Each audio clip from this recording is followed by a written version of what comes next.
तो दर्शकों को कौम का मतलब बताइए ना, कौम का मतलब जो जिसके हाथ में कैंची और कंगा है वो मेरी कौम है। दर्शकों समझ गए? आप कुछ अर्थ मत निकालिएगा। सर का कौम का मतलब है कि जो नाई है एक्चुअल नाई, वो सर की कौम है। जिसके हाथ में कंगा एंड सीजर है ना, वो मेरी कौम है, वो मेरी सोसाइटी है। तो एक चीज बताइए, मैं जस्ट मेरे दिमाग में आया, कुछ रिलीजन के लोग बहुत कम हैं इसमें हेयर कट में, प्रोफेशन में कम है, इसका वजह क्या है? आई थिंक इंडिया का कल्चर, जबकि पहले था इंडिया का कल्चर। आई थिंक लोग सोचते हैं कि मैं डॉक्टर बन जाऊं या मैं आईएएस ऑफिसर बन जाऊं, मैं इंजीनियर बन जाऊं, क्योंकि वो जो स्टेटस है ना कि नाई का काम करता, लोग पैसे देखते हैं, ऐसे देखते हैं, तो वो हो सकता है वो उसको एक्सेप्ट नहीं कर पा रहे। और मुझे इस चीज का अफसोस है यार। आई मीन जिसकी वजह से आप बड़े हुए, आप उसको छोड़ रहे हो, शर्म की बात है।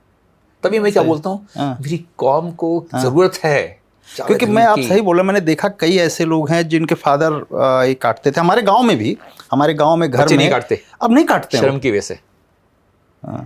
तो जिसके भी हाथ में वो जो हुनर है ना, कैंची कंगे का, वो मेरी सोसाइटी है। हमें उसके लिए काम करना है। अगर उसके लिए काम करेंगे ना, हमें अपने बारे में नहीं सोचना। Let's not be very selfish. हो सकता है भगवान ने हमें इसी काम के लिए भेजा है, जाओ अपनी जो सोसाइटी है, कौम है, उसको लुक आफ्टर कर लो बस। ताकि अगर उसको लुक आफ्टर करोगे ना, उनको रिस्पेक्ट मिलेगी। हो सकता है कि जिस तरह मैं काम कर रहा हूँ, जिस जनरेशन ने बाल काटना छोड़ दिया, लेकिन उसके बच्चे इस प्रोफेशन को ले लेंगे, ये बात पक्की है। तो क्योंकि रिस्पेक्ट मिल चुकी है। तो कैसे करेंगे? Education, only education. अगर आपने किसी भी प्रोफेशन को चेंज करना है, एक ही तरीके से चेंज कर सकते हैं। No support of Bollywood, no support of political system, education ले आओ। और अगर उस सिस्टम के अंदर अगर आपको गवर्नमेंट सपोर्ट कर देती ना, सोने पे सुहागा है। हमें ऐसे काम करना चाहिए। नहीं, क्योंकि ये बहुत अच्छा प्रोफेशन है। आप देखिए आज के समय सबको जरूरत है। 10% पॉपुलेशन बाल काटने वालों की है इंडिया में। अच्छा, हाँ जी। तो इसका मतलब अगर 10% इंडिया में है, तो दुनिया की 10% पॉपुलेशन बाल काटने वालों की है। इतनी बड़ी पॉपुलेशन नहीं है कहीं पर। हमें समझना पड़ेगा कि है क्या ये प्रोफेशन है जो नीड बेस है। ये प्रोफेशन है, जब आदमी पैदा होता है, शुरुआत कहाँ से होती है? बालों से। जब आदमी मरता है, उसके एंड भी बालों से होता है। आप सोचो ना, दुनिया का सबसे पहला प्रोफेशन बाल, नाई का काम। और दुनिया का लास्ट प्रोफेशन बाल, नाई का काम। बहुत बढ़िया बात आप बताएं, बहुत बढ़िया बात। तो मुझे लगता है कि इस पे काम सरकार को भी करना चाहिए। इस सरकार अपना काम कर रही है। सरकार, मैं नहीं बोल रहा हूँ सरकार काम नहीं कर रही, बिकॉज हमारे पीएम ने जो स्किल इंडिया, क्योंकि ये प्रोफेशन ना, अब या तो फिर ना, मैंने क्या बोला, जैसे आपने वर्ड बोला नाई पे हेयर स्टाइलिस्ट पे चले गए।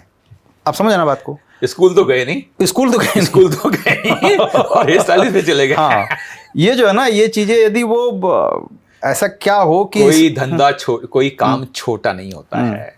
ये आपकी सोच है, उसको छोटा या बड़ा बनाता है।